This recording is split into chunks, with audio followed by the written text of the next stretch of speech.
Philosophy makes us more moral? You mean they were even worse before they studied philosophy?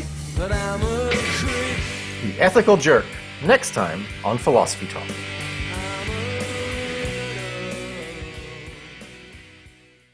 Listen to Philosophy Talk every Tuesday at noon on KSJE 90.9 FM, Farmington.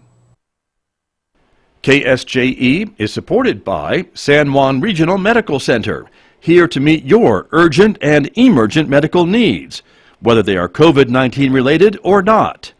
Medical emergencies happen when you least expect them. Whether it's a stroke, heart attack, illness, or injury, San Juan Regional Medical Center's caregivers are here to provide care to you and your loved ones. Find out more online at sanjuanregional.com.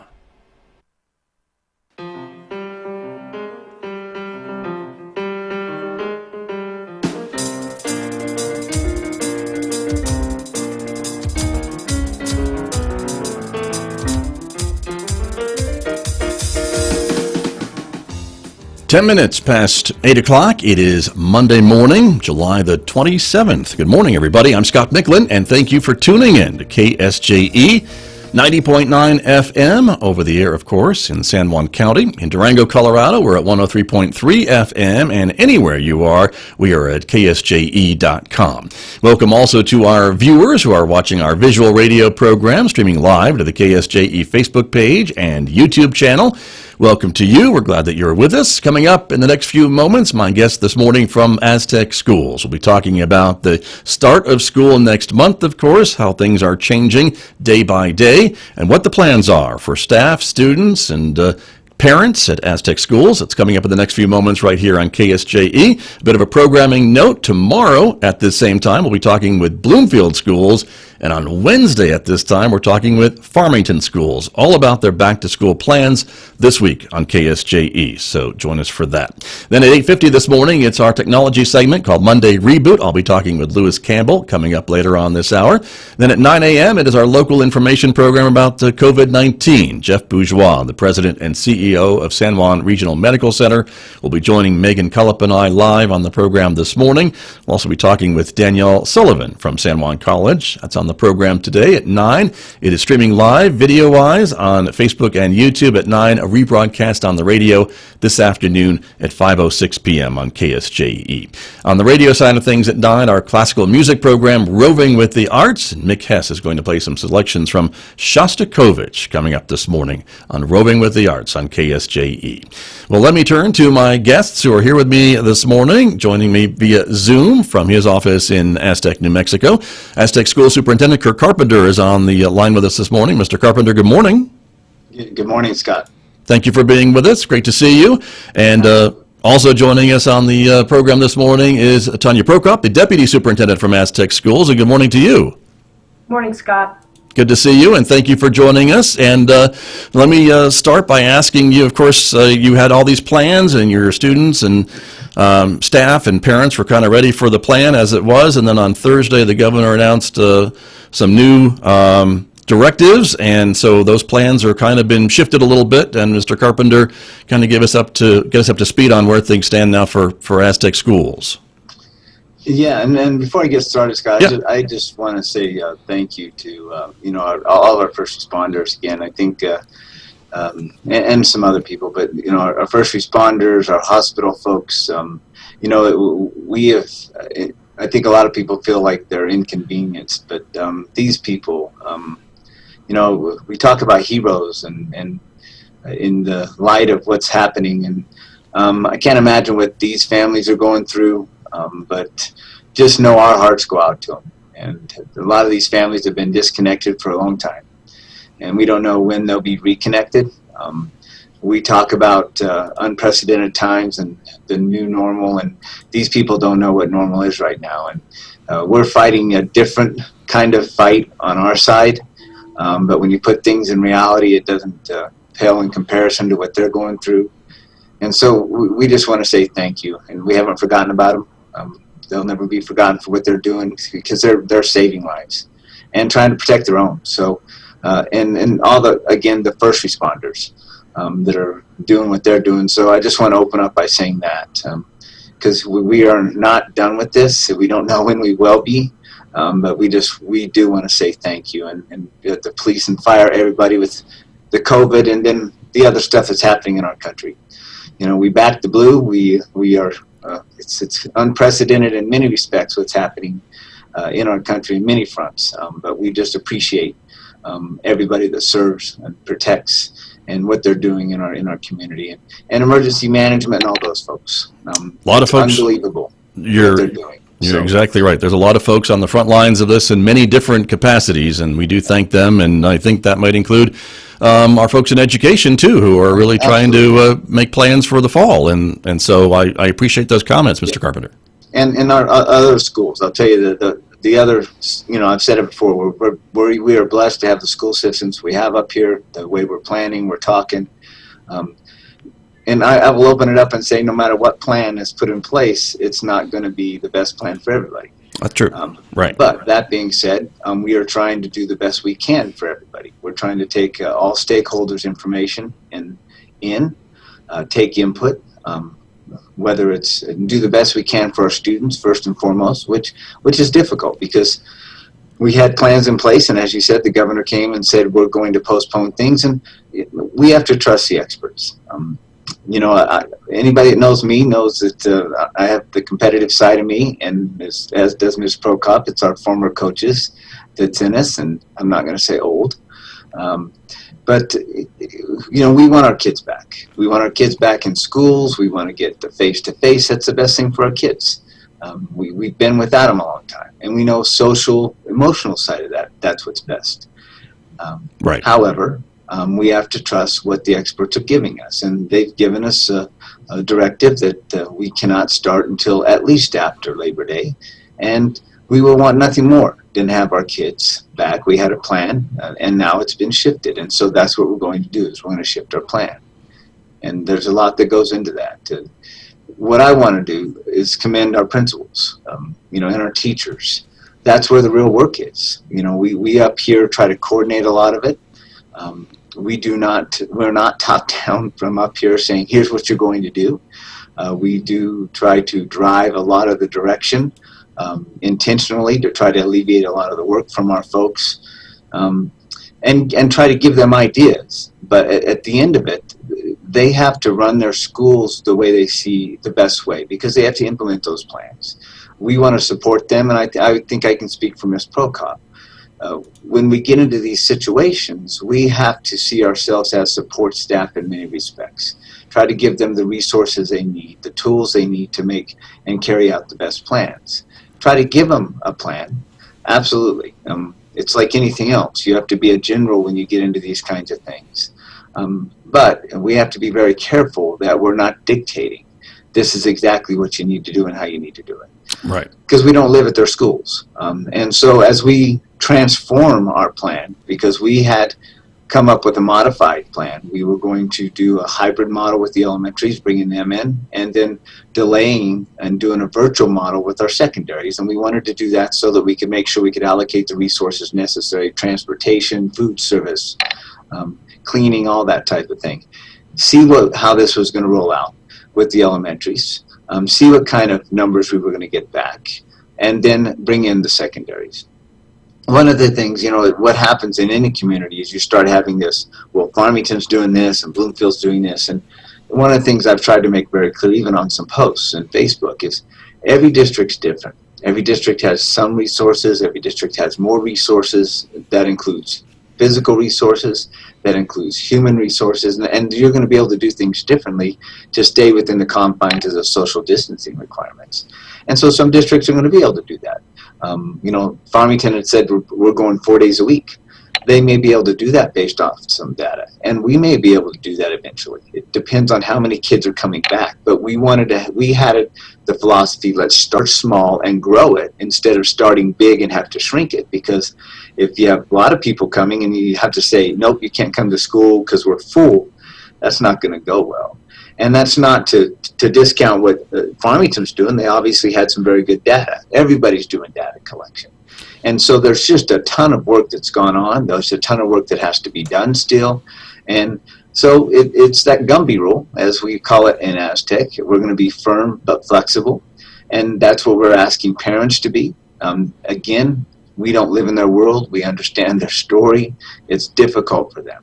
And so again, that's in developing our plan of even what days we decided to take off the last day without having kids here on Fridays, was looking at how many parents we have work for the county and the city, because those are days off, to alleviate daycare. The delayed start with secondary students, having more older students who can be home early on with the younger students, maybe buying us some time to when we can get back with a full capacity. There was a lot of thought that went into our plan, and I think that's the case for every school district in this county. And I would hope that parents would understand that, and that what we need to stop doing in many respects is armchair quarterbacking, and let's unite. And I know I've even caught some flack about trying to create a rosy picture. It's not trying to create a rosy picture. It's trying to create harmony around a plan, and let's go forward for the benefit of our kids.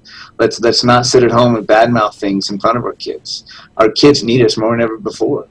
And so let's rally around it and do the best we can. It's not going to be perfect. There's going to be bumps and hurdles. But I again, it's a coaching in me. When we get challenges, there are opportunities to do great things for kids. And that's truly how I look at it.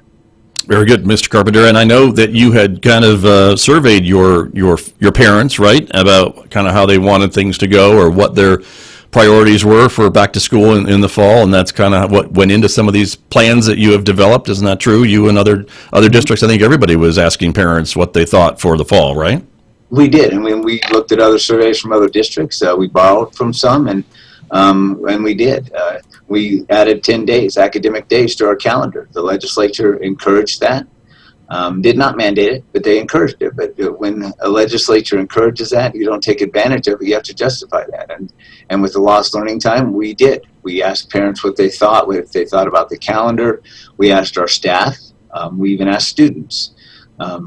So we took all that into play. And so we did. We added 5 days in front. We moved our school year start up, and we are adding 5 days afterwards. And part of that decision was, in the event that we have another COVID outbreak in the middle of when influenza usually takes place in the winter, we thought about taking vacation away from our staff and families. And it was interesting in the way survey results came back. And families thought that was okay. Staff said, no, let's don't do that. So we managed that and didn't adjust our Thanksgiving vacation or Christmas vacations, and added the 5 days at the end of the school year, which makes sense because that preserves the learning time, because more than likely that's not when you're going to have an outbreak and when learning time could be protected.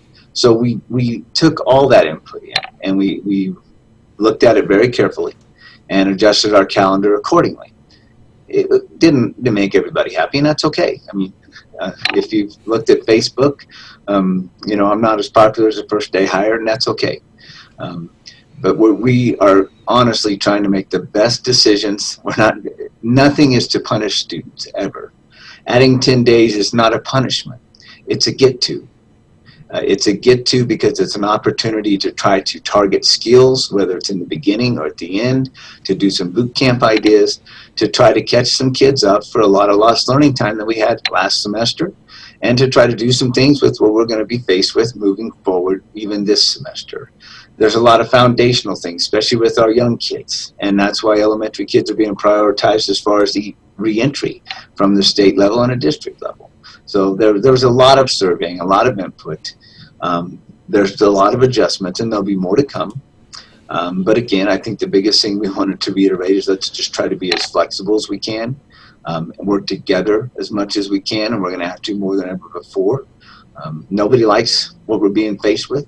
We didn't choose this, but we have 100% control of how we deal with it, what our attitude's like, what our energy's like. Those are the things we can control. So let's control those and do the best thing we can for kids. That's a good point, Mr. Carpenter. And I wanted to ask you, too, a little bit about, so would this original plan that you had for the fall maybe be what you would introduce then after Labor Day, or once you're able to reintroduce some face-to-face learning? Would you revert back to this original plan that the district had developed? Is that kind of the idea? It is, and we can take some of the survey results and maybe fast track it. And when I say fast track it, our goal is to get as many kids in front of teachers as possible, as long as we're maintaining the social distancing requirements. Right. And so it'll be a 50% to start with, but if we find a lot of folks that are doing the full virtual and we can have more students get to school, we will. That being said, we still have to maintain the busing requirements, so we may not be able to bus them. That may mean that parents have to find ways to get kids to school. So we still have to maintain all the other requirements. But to say, can we have elementary school kids 4 days a week at the elementaries? Possibly. Can't guarantee that. It depends on the numbers. But if we have social distancing requirements that we can maintain at the elementaries and get kids to school 4 days a week, we'll do that. Our goal is to get as many kids in front of our teachers as possible while maintaining the social distancing requirements. And we will do that. But we have to start out with that A-B split is what we're doing. Some student like Tania would go to school on Monday, Tuesday. Kirk would go Wednesday, Thursday. We don't need the middle of the week to clean. We have night custodians. That's another reason resources are different. Some districts do day custodians. So there's another conversation there. Sure. But we will evaluate and make adjustments. This whole notion of don't change horses in the middle of the stream, that's out the window. We will change horses in the middle of the stream because we'll make adjustments on the fly as we need to for the benefit of kids and getting more kids to school as soon as possible, as soon as we can evaluate what's happening with our numbers, because we have 3 programs essentially. The online program, which is Google Classroom for those students that are coming back to us into the hybrid model, and then we have a virtual program for those families choosing to do total virtual, which they'll have to do that for basically the term. Once they commit to that, they'll be in that program. So there's 3 different models that will be taking place. Very good. My guest this morning, Kirk Carpenter, Superintendent of Aztec Schools, is joining me. Also, Deputy Superintendent Tania Prokop is here with us as well. We are speaking via Zoom about the return to school in the fall and, of course, the plans for every school district in New Mexico. Now, from the governor from late last week is that no face-to-face learning until after Labor Day at least. And Tania Prokop, let me ask you a little bit about the flexibility that your staff has shown. Mr. Carpenter mentioned your principals. I want to ask you, too, about your teachers who have maybe been working on lesson plans and things for face-to-face learning first week of school, and now that kind of gets put on hold as they revert back to an online mode. But I would imagine a lot of your teachers are planning maybe more enhanced classes or maybe a little bit more planning into online instruction than it was maybe in the second half of this last school year when it kind of happened pretty quickly. Yes, thank you for bringing that up, Scott.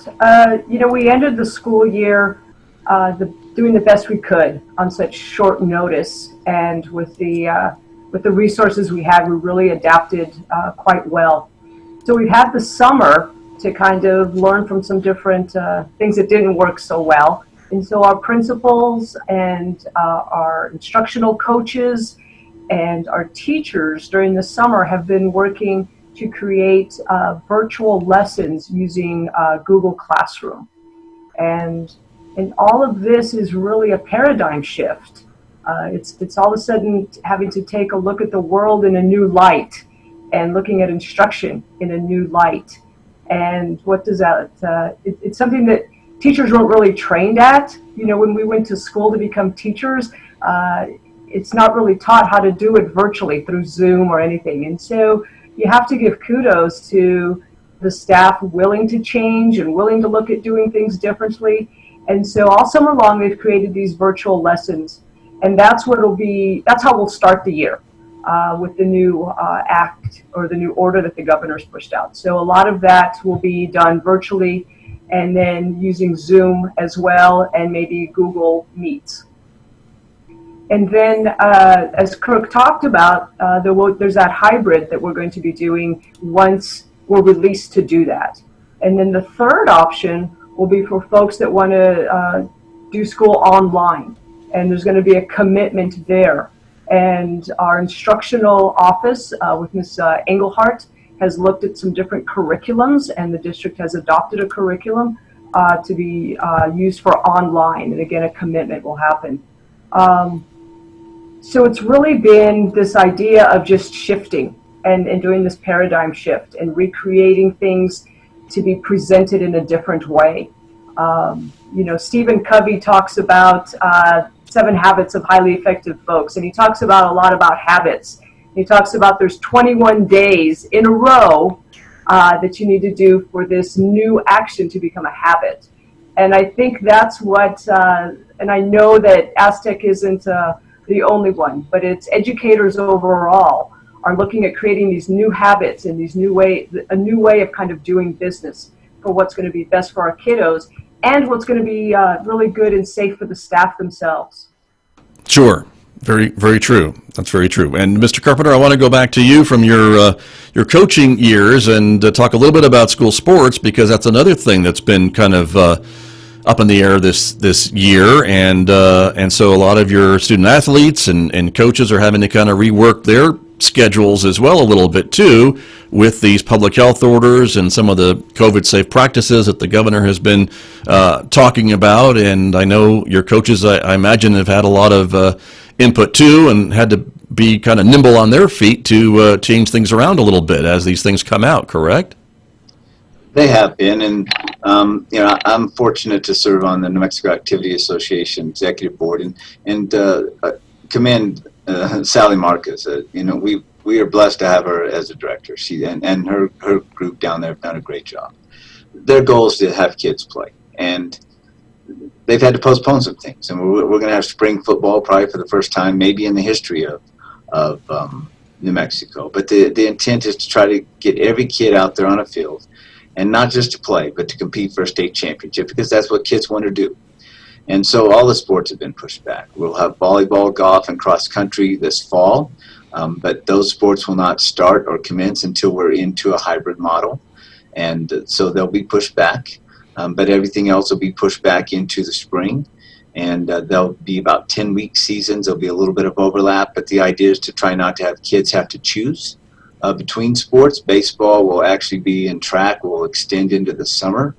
And so that in itself will cause a little bit of anguish maybe for some summer league programs and that type of thing, but that's not uncommon. I mean, there's when you look at Texas and some of the things they've always done, their high school state championships have gone well into June, and that will be the case too in New Mexico. So there's hope. We all know hope's not a strategy, but in this case there is hope, and that's big, because the idea is to try to push these things. Hopefully by then COVID will be farther down the line. Vaccines will be in place. There'll be ways for us to get kids back in classrooms and do the things we need to do. We know some states right now are sending their kids back to school. Some kids right now, or some states are doing football. They're doing those things. New Mexico, in some cases, is an anomaly. But we're obviously trying to take the safest and most realistic approach with some of these things. And so personally optimistic. I am very optimistic that we'll get our athletic events in, all of them, but it's just going to be on a different time schedule and at a different point in the year. So instead of maybe a fall homecoming parade, Aztec will see maybe a spring one, and that is our hope, because those are important events for all kids. We understand that. The senior years for a lot of these kids, and we want it to be as normal as possible. This is not a new normal. This is an exceptional normal, because it's something that this is an exception.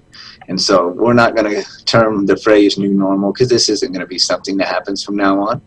This is an exception, so let's get through this together, knowing this is something that won't happen again for a long time, that we hope won't happen again for a long time.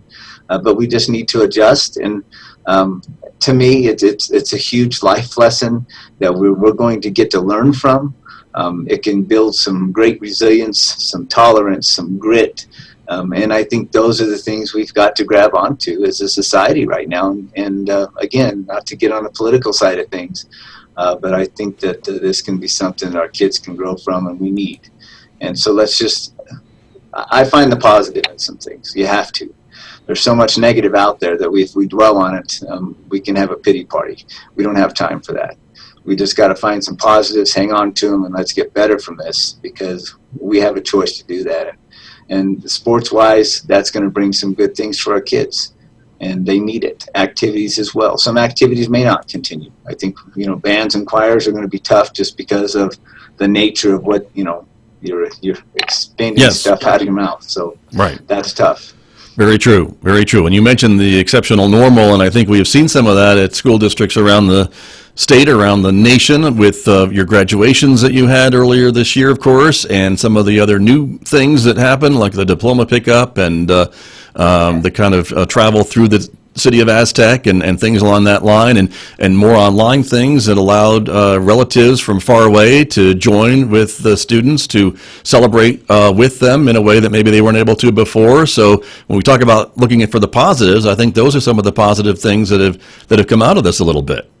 Yeah, and you've been a part of it, Scott, and we appreciate that. Again, not trying to ignore what's happening, and not trying to ignore the seriousness of it, any of it. But, again, if we can try to pull some positives and move forward and carry that with us, and at the same time, the seriousness of it, and society, our communities have got to work with us. The masks, everything. If we want to get back to where we want to be, everybody has to own it. Not buy into it, they have to own it. And I think that's the messaging that's coming from us, from the governor. If we want to get back to where we need to be, then everybody in our community has to do the things, and that means wearing your mask. All those things are being noticed, and if we want our kids back in school, we need to do the masks. We need to do the social distancing. We need to do all those things. So it's not just us about schools. It's about everybody in the community doing our part, and that's part of our messaging as well. Is let's all do what we're supposed to so that we can get back to where we want to be sooner. And so it's all of us. We say it in Aztec, all in all the time, and that's exactly what everybody needs to do at this time. Very true. Well, and that gets us to a point that we all want to get to, which is maybe a little bit more school sports, maybe more face-to-face learning, maybe more concerts or plays or other things that we can maybe do if we can get the numbers down where they need to be. Tania Prokop, let me ask you a little bit about the students still being able to, in some cases, walk across that stage to get that diploma at the end of the school year, still being able to celebrate their accomplishments and still having some type of accolades and celebrations of what they've accomplished, whether it's graduation or something else. I mean, this is all part of the school experience. It's just a little bit different these days. Scott, I think about the term blessings and curses, and storms and rainbows, and I think about how agile school systems need to be, and it dovetails with our families. And so when we say that there can't be a graduation like we've known it, that's the curse. The blessing is when all the really great minds get together and figure out a nice, safe way to still have that event take place, because there are reasons to celebrate. And those celebrations help individuals continue on and not seem like they've been lost. And I think a lot of people have realized, I know I have, how significant these events are when there's a chance when you can't have it, is when you figure out how much it really means to you. And so I just applaud the great minds that get together and figure out a way to maneuver through so that we can still have these celebrations, because they are worthwhile. They help us keep going to the next step and keep us moving forward when sometimes it can feel like doom and gloom.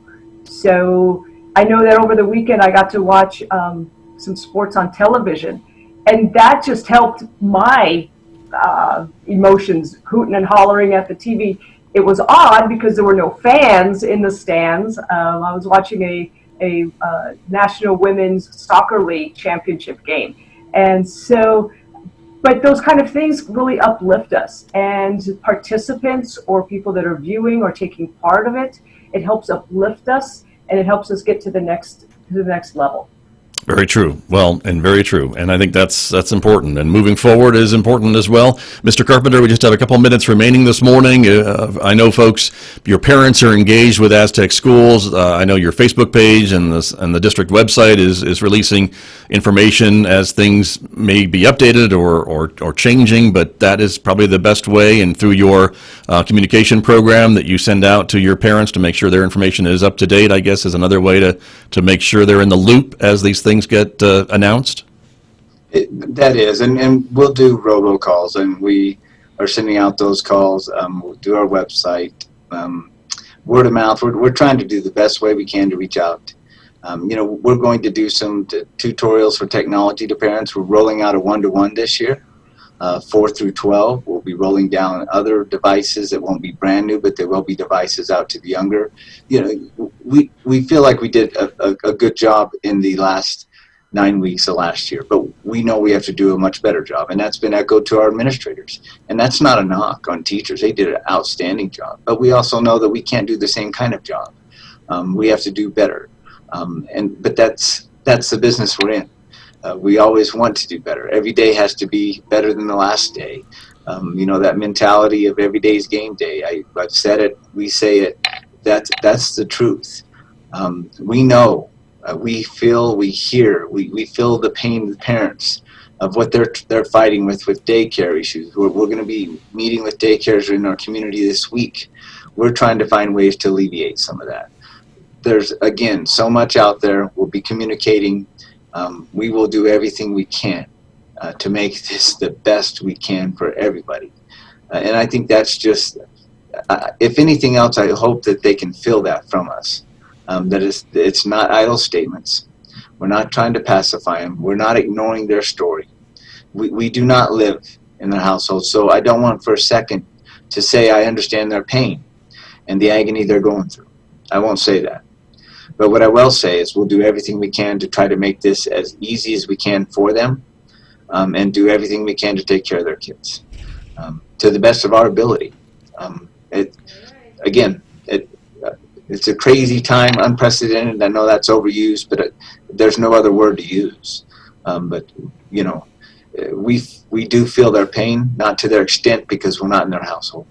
But we want to do everything we can to take care of their children and to try to alleviate and take some stress away as much as we can with what we have in our limits. True. So it's just but it is more than ever before going to take all of us really working together for the benefit of getting our kids through this. And that's what it's going to take. That's very true. Well, Mr. Carpenter, thank you for joining me this morning. I appreciate your time and your comments, and certainly all the efforts that you, on behalf of the staff at Aztec Schools, are doing for your students. Thank you very much. Well, it's truly a team effort, and I'm maybe the voice and the face of a lot of this, but the real work is Prokop and a lot of other people behind me. And I couldn't ask for a better team, and I just appreciate all their work. And our teachers, they're really the ones going to be doing the work. And just publicly, I'm blessed to be in a great district and blessed to be surrounded by awesome people. So thank you, Scott. You're very welcome. And one of those awesome people, Tania Prokop, thank you for joining us this morning as well. I appreciate the opportunity. Thank you, Scott. You bet. Thank you very much, both of you. We'll talk again soon. My guests this morning, Tania Prokop and Kirk Carpenter from Aztec Schools here on KSJE. Back with more in just a moment, everyone. The time is coming up on 8:42.